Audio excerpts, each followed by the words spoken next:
Hi guys, Sumari TV nga pala at sa video na ito is papanoorin natin itong vlog ni Sir Onyo TV na ibinlog niya si Nanay Lorna habang nagpa-practice para sa paparating nilang performance kasama ni Nanay Lorna yung mga nanay din sa tribo nila. So may pinag-practice sila, nakahoy lang yung gamit na may nalalabas na tunog na sa tribo lang nila, no, parang nakalumaan na yung parang sila lang yung nakakaalam sa discarding ito na instrumento ba, nakahoy lang. So papanoorin natin guys kung gaano kagaling si Nanay Lorna.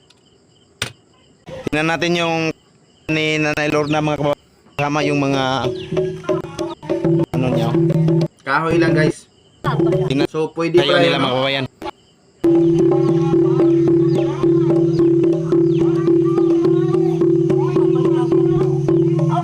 Mutingog gid no? galing ni Nanay Lorna, no? Parang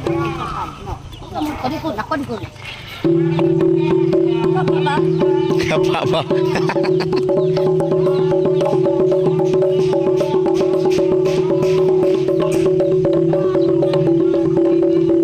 Biyawan.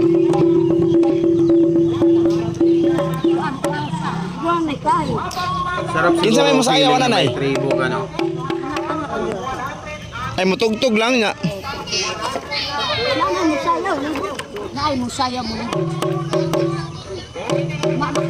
Ah,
Ang galing nila Nanay Lorna, no? Yung mga tribo talaga ba, ang daming alam sa mga ano ganito, mga instrumento.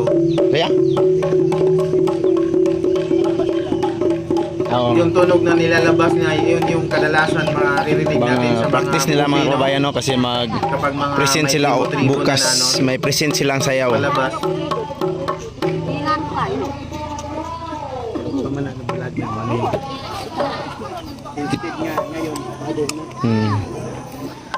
Noon mga kababayan, ito po yung instrument na ginagamit ng mga katutubo.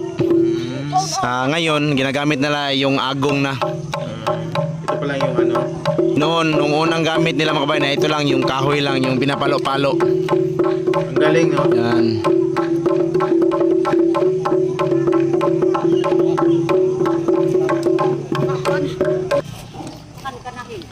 Ito po yung ginagawa ng mga katutubo noon mga kababayan para po yung kahoy ay magkakaroon ng tunog at may sumasayaw.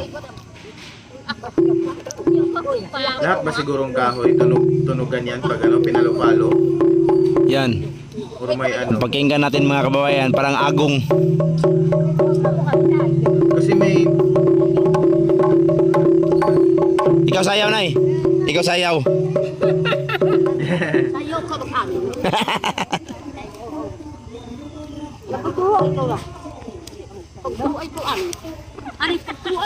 Tingnan nyo mga kababayan, no?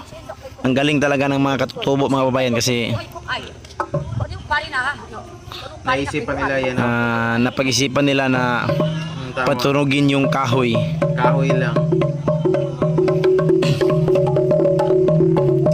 Mapapasayaw ka talaga sa ano nila, tunog ng kahoy.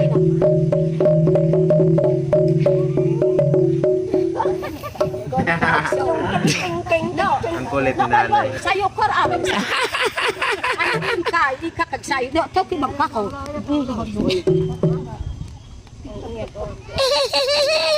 Libot ka, libot. Libot. Tingnan nyo mga kababayan. galing ni nanay, oh. Yung sumasayaw pa.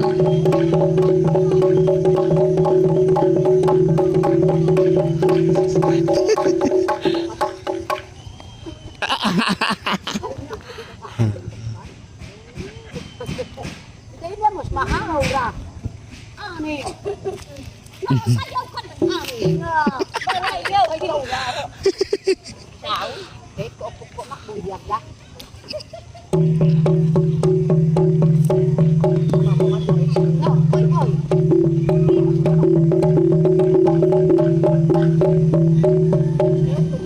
Mabohat. Sikot kay kung apat po ah. Okay. Sana may pa ano, sana ano gawin pa nito yung ano mga kabataan ngayon nila tribo nanay ba yung ganitong mga diskarte o instrumento no para hindi mawala ba. Kasi matanda na sila Nanay Lorna. Bagay madali naman ang gawin, kahoy lang naman yung kailangan.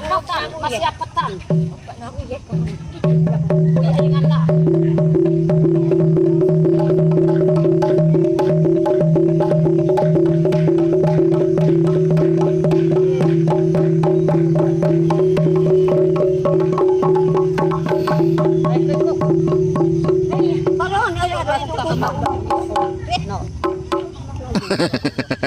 Like tingog. Kani dayo. Pagdawa ito lah. Akan saya ka. Kano ko saya? Kantani. Lahi kani tingog kani. Ay ko ayak ko tong baso ko. Ay ko boy. Ay dapat ay gamit na gahi nga kahoy. Kahit nay. Kana pwede na nay. Tanay. Okay na.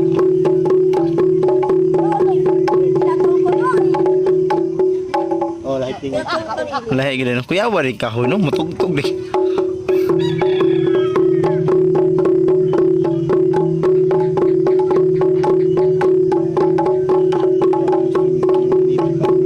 Anito. Ito po yung gamit ng mga anito noon mga kababayan no, pa kanilang instrument sa pagsayaw. Malaysia na motor.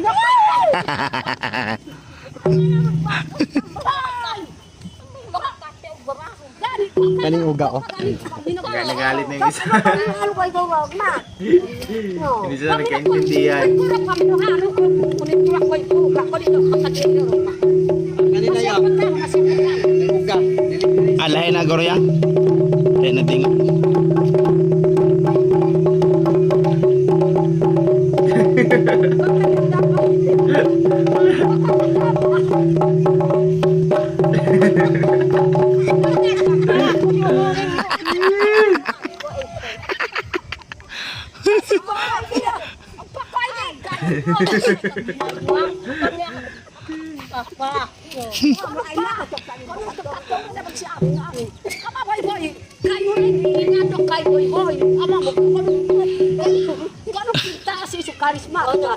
Bakal harus siapa kayak tinggal juang. Kayu urung kaya, daruan yung kaya, kayu hindi nga nilo.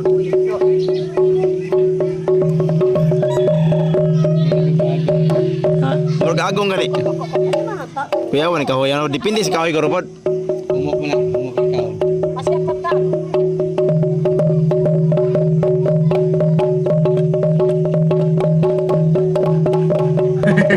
Hindi isang nano.